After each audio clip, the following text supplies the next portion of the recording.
Ito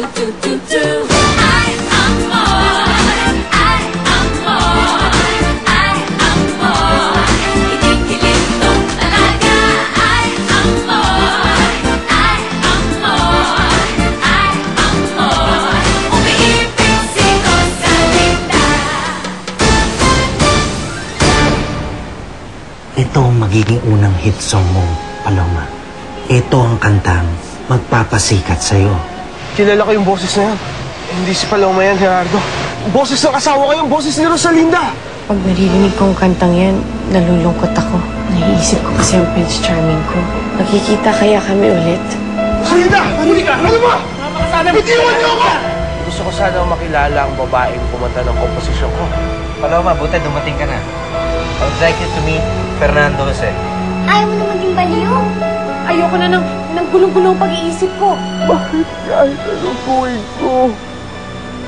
Ikaw pa rin ang laman ng puso ko. Gusto kong bumalik na ang lahat sa akin. Gagawin ko ang lahat para maging maayos ang kalagayan mo. Hindi ko kaya mabuhay na wala ka. Lumabas na ang mga resulta ng mga examination. Traumatic experience ang nag-trigger sa kondisyon ni Paloma. What can we do about it, Doc? Mahirap at mahaba ang proseso, Mr. Dorantes. Bibigyan natin si Paloma ng mga medication na kailangan niyang inumin. And I will also have therapy sessions with her. It might take months or even years. Masyadong magastos ang proseso na ito. Huwag niyo intindihin yung gastos, Doc.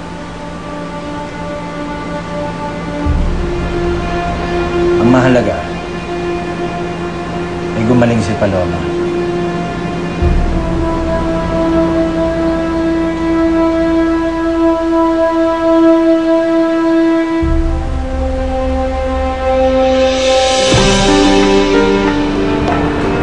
Paloma, i-drawing mo kung ano ang nasa isip mo.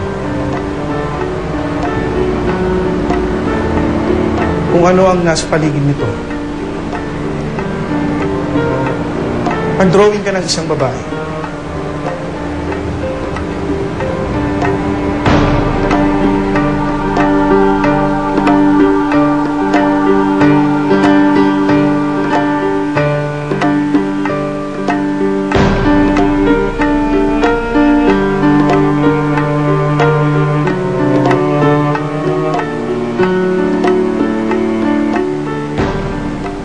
Good afternoon, Alex. Paloma. Good afternoon. Please take your seats. Alex, sa labas na lang muna ako. Sasamahan ko lang si Tabebeng. Sige.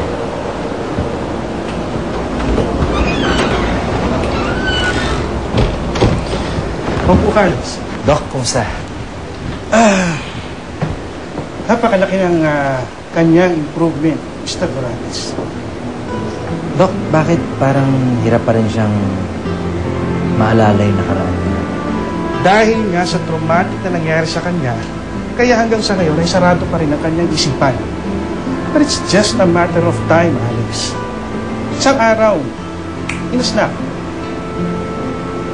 Biglang lilinaw ang lahat. Tuluyan ang gagaling si Paloma. Just continue the medications and the therapies.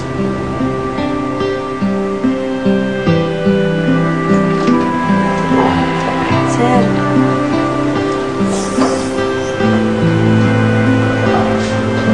Anong meron, Lupita? Eh, sabi sir, dito daw eh. Kaya, dito daw po. Ano lang po.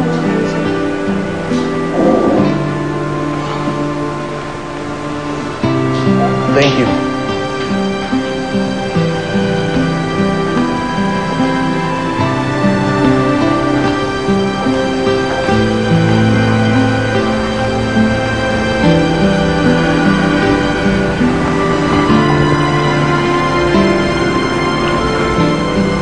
Fedra, anong ibig sabihin nito?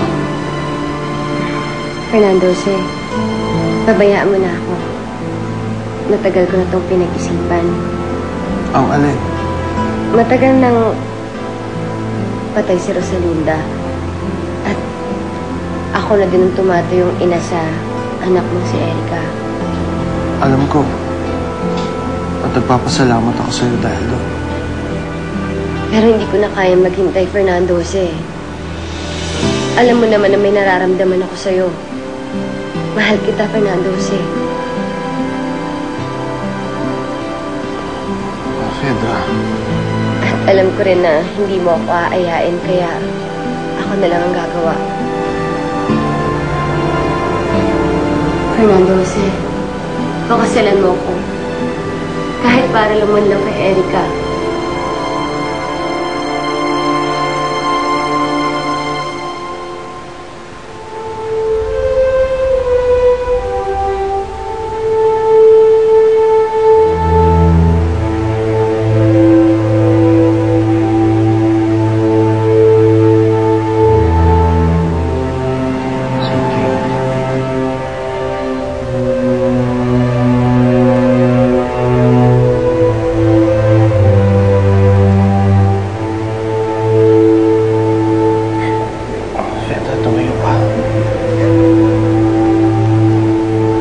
Fernando, isa't pakasalan mo ako.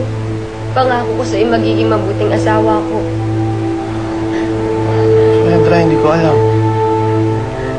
Fernando, kasi mahal na mahal kita. Parang awa mo na pakasalan mo ako.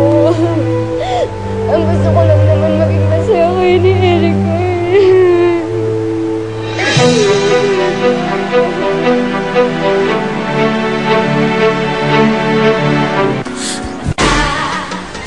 Pakasalan mo ako.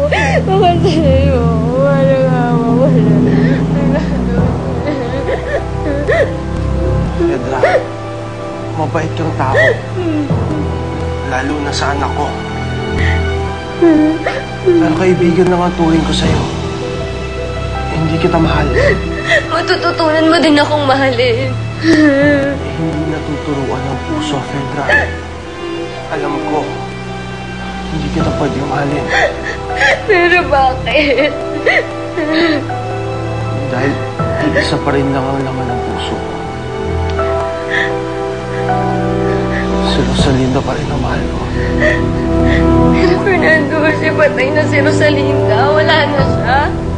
Patay na yung dati mong asawa. Ako ito. Buhay na buhay. Mahal na mahal kita. Fernando, siya parang awa mo na pakasalan mo na ako. Alagaan ko yung dalawa ni Erica. Fernando, siya parang awa mo na. Really, really sorry, Fedra.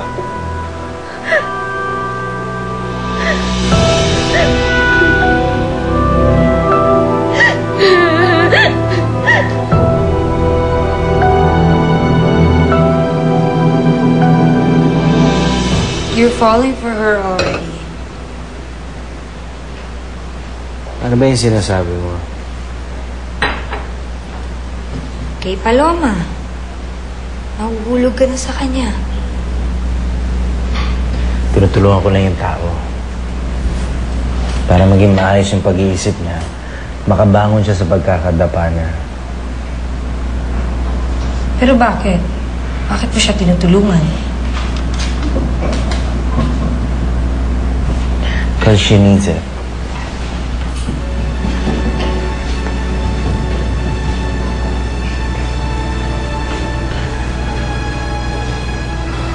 Naalala ko nung bata pa ako.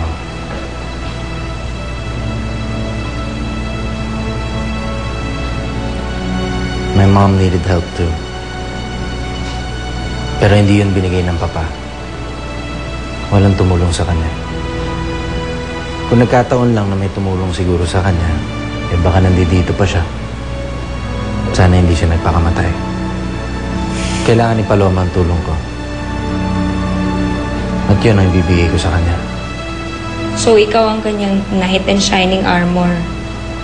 At siya naman ang yung damsel in distress.